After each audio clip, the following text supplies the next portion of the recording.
मकर संक्रांति भारत के प्रमुख पर्वों में से एक है। मकर संक्रांति पूरे भारत में भिन्न रूपों में मनाया जाता है। पौष मास में जिस दिन सूर्य मकर राशि में प्रवेश करता है उस दिन इस पर्व को मनाया जाता है। वर्तमान शताब्दी में यह त्योहार जनवरी माह के 14वें या 15वें दिन ही पड़ता है। इस दिन सूर्य धनु राशि को छोड़ मकर राशि में प्रवेश करता है। तमिलनाडु में इसे पोंगल नामक उत्सव के रूप में जाना जाता है, जबकि कर्नाटक, केरल तथा आंध्र प्रदेश में इसे केवल संक्रांति ही कहते हैं। बिहार के कुछ जिलों में यह पर्व तिला संक्रांत नाम से भी प्रसिद्ध है। मकर संक्रांति पर्व को कहीं कहीं उत्तरायण भी कहते हैं। 14 जनवरी के बाद से सूर्य उत्तर दिशा की ओर अग्रसर जाता हुआ होता है। इसी कारण इस पर्व को उत्तरायण, सूर्य उत्तर की ओर भी कहते हैं। वैज्ञानिक तौर पर इसका मुख्य कारण पृथ्वी का निरंतर 6 महीनों के समय अवधि के उपरांत उत्तर से दक्षिण की ओर वलन कर लेना होता है, और यह एक प्राकृतिक प्रक्रिया है।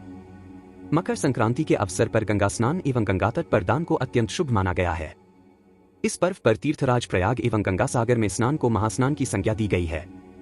सामान्यतः सूर्य सभी राशियों को प्रभावित करते हैं, किंतु कर्क व मकर राशियों में सूर्य का प्रवेश धार्मिक दृष्टि से अत्यंत फलदायक है। शास्त्रों में मकर संक्रांति के अवसर पर गंगा स्नान एवं गंगा तट पर दान और ध्यान को अत्यंत शुभ माना गया है। मकर संक्रांति पर खरमास का भी समापन हो जाता है और शादी विवाह जैसे शुभ और मांगलिक कार्यों पर लगी रोक हट जाती है। ऐसी मान्यता है कि इस दिन किया गया दान 100 गुना होकर वापस लौटता है। मकर संक्रांति का पर्व सूर्य देव को समर्पित है और इसे बेहद शुभ माना जाता है। यह दिन विशेष रूप से दान, धार्मिक कार्य और पुण्य के लिए अत्यधिक शुभ माना जाता है। इस दिन दान करने से सूर्य देव की कृपा प्राप्त होती है और स्वास्थ्य में सुधार होता है। मकर संक्रांति पर दान करने से व्यक्ति को शुभ फल और पुण्य की प्राप्ति होती है। तो चलिए जानते हैं कि मकर संक्रांति के दिन क्या दान करना पुण्य का काम है। तिल और गुड़। तिल शुद्धि का प्रतीक है। तिल का दान करने से स्वास्थ्य लाभ और शांति मिलती है। इस दिन कई लोग तिल और गुड़ के बने लड्डू भी दान करते हैं। मकर संक्रांति पर तिल गुड़ के दान से कुंडली में शनि और सूर्य दोष का निवारण होता है। अनाज और खिचड़ी। चावल, गेहूं, दाल और बाजरा, खिचड़ी, काले तिल जैसे अन्न का दान करना शुभ माना जाता है।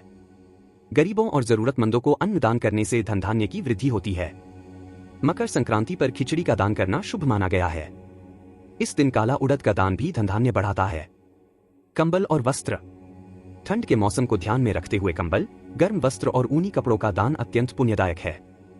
धातु के पात्र। सोना, चांदी, तांबे के पात्र या बर्तन दान करना शुभ माना जाता है। यह व्यक्ति की समृद्धि और सकारात्मक ऊर्जा को बढ़ाता है। गाय और गौदान। गाय का दान, गौदान, हिंदू धर्म में सर्वोच्च पुण्य कर्म माना गया है।